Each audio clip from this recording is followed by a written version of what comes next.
বিশ্ব বঙ্গ বাণিজ্য সম্মেলনে আসছেন ভুটানের রাজা, ঝাড়খণ্ডের মুখ্যমন্ত্রী। আগের দিন হবে মন্ত্রিসভার বৈঠক। বিএসএফকে জমি দিচ্ছে রাজ্য, মন্ত্রিসভার বৈঠকে সিদ্ধান্ত। করিমপুর সীমান্তে তৈরি হবে নতুন আউটপোস্ট। নমস্কার, আপনারা দেখছেন মুর্শিদাবাদ নিউজ সংবাদ। আজকে তাজা কয়টি খবর। আগামী বছরের বিধানসভা নির্বাচনের আগে এই শিল্প সম্মেলন রাজ্যের মুখ্যমন্ত্রীর কাছে গুরুত্বপূর্ণ। তাই মনে করা হচ্ছে, এবারের শিল্প সম্মেলনে বিনিয়োগ টানতে বেশ কিছু ঘোষণা করতে পারেন মমতা। বিশ্ব বঙ্গ বাণিজ্য সম্মেলন বিজিবিএস ঘিরে সাজ রব রাজ্য প্রশাসনে। সোমবার মন্ত্রিসভার বৈঠকের পর তড়িঘড়ি আবারও মন্ত্রিসভার বৈঠকের দিনক্ষণ ঘোষণা করে দিয়েছে নবান্ন। আগামী মঙ্গলবার বিকেলে নবান্নে মন্ত্রিসভার বৈঠক করবেন মুখ্যমন্ত্রী মমতা বন্দ্যোপাধ্যায়। সন্ধ্যায় সেই বার্তা পৌঁছে গিয়েছে রাজ্যের সব দফতরের মন্ত্রীর কাছে। আগামী ফেব্রুয়ারি মাসের 5-6 তারিখে রাজ্যে বসছে শিল্প সম্মেলনের আসর।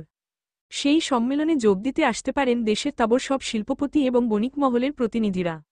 নবান্ন সূত্রে খবর, বিশ্ব বঙ্গ বাণিজ্য সম্মেলনে যোগদান করতে পারেন ঝাড়খণ্ডের মুখ্যমন্ত্রী হেমন্ত সোরেন এবং ভুটানের রাজা জিগমে খেসার নামগেল ওয়াংচুক। আগামী বছরের বিধানসভা নির্বাচনের আগে এই শিল্প সম্মেলন রাজ্যের মুখ্যমন্ত্রীর কাছে গুরুত্বপূর্ণ।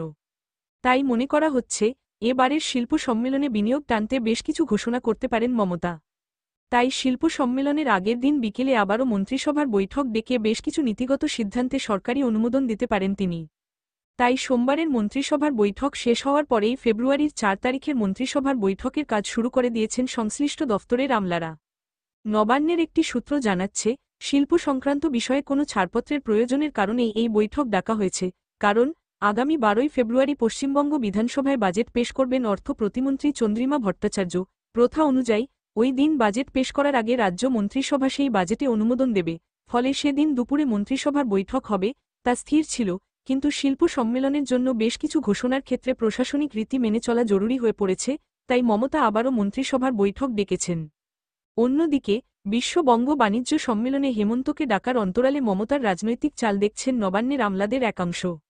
যেহেতু হেমন্ত এমন একজন মুখ্যমন্ত্রী, যিনি সদ্য বিজেপিকে হারিয়েছেন, সেই জয়ের স্বীকৃতি হিসাবেই ঝাড়খণ্ডের মুখ্যমন্ত্রীকে এই শিল্প সম্মেলনের মঞ্চে হাজির করাতে চান মমতা।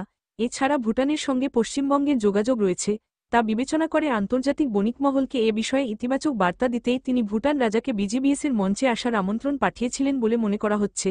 রাজাও মুখ্যমন্ত্রীর ডাকে সাড়া দিয়ে শিল্প সম্মেলনে যোগদানের বার্তা পাঠিয়েছেন নবান্নে। বিএসএফ রাজ্যকে জানিয়েছিল, সীমান্ত সুরক্ষার জন্য তাদের জমি প্রয়োজন। জমি না পেলে কাজে সমস্যা হচ্ছে বলে জানিয়েছিল তারা। সীমান্ত সুরক্ষায় সীমান্ত রক্ষী বাহিনী বিএসএফ কে জমি দিল রাজ্য। সোমবার মুখ্যমন্ত্রী মমতা বন্দ্যোপাধ্যায়ের নেতৃত্বে মন্ত্রিসভার বৈঠক বসেছিল।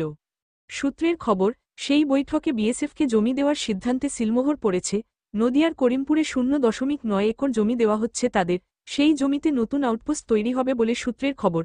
বিএসএফ রাজ্যকে জানিয়েছিল সীমান্ত সুরক্ষার জন্য তাদের জমি প্রয়োজন।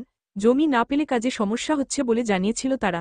বিষয়টি নিয়ে রাজ্য মন্ত্রিসভার বৈঠকে আলোচনা হয়। তারপরেই নদিয়ার করিমপুরে জমি দেওয়ার সিদ্ধান্ত নেওয়া হয়েছে। তবে এ বিষয়ে এখনও বিএসএফের তরফে কোনো প্রতিক্রিয়া মেলেনি।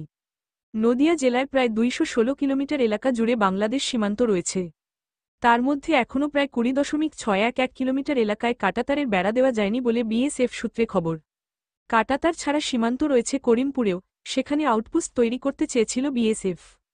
বাংলাদেশে রাজনৈতিক অস্থিরতার প্রভাবে সীমান্ত এলাকায় উত্তেজনা ছড়ানোর অভিযোগ উঠেছে। সূত্রের খবর, সে কারণেই করিমপুরে আউটপোস্ট করতে চেয়েছিল বিএসএফ। এবার তার জন্যই জমি দিচ্ছে রাজ্য। ভুয়ো পাসপোর্ট চক্র, তারপরে রাজ্য থেকে একাধিক সন্দেহভাজন জঙ্গি ও অনুপ্রবেশকারী ধরা পড়ায় সমালোচনার মুখে পড়েছিল রাজ্য প্রশাসন। তারপরেই পাল্টা বিএসএফের দিকে আঙুল তুলেছিলেন মুখ্যমন্ত্রী মমতা। তিনি জানিয়েছিলেন, জঙ্গি অনুপ্রবেশের নেপথ্যে ভূমিকা রয়েছে বিএসএফের। মুখ্যমন্ত্রীর অভিযোগ ছিল, বিএসএফই রাজ্যে গুন্ডা লোক ঢোকাচ্ছে। সরকারিভাবে তার জবাবও দিয়েছিল বিদেশ মন্ত্রক, জানিয়েছিল, অনিয়মের কোনো প্রশ্ন নেই।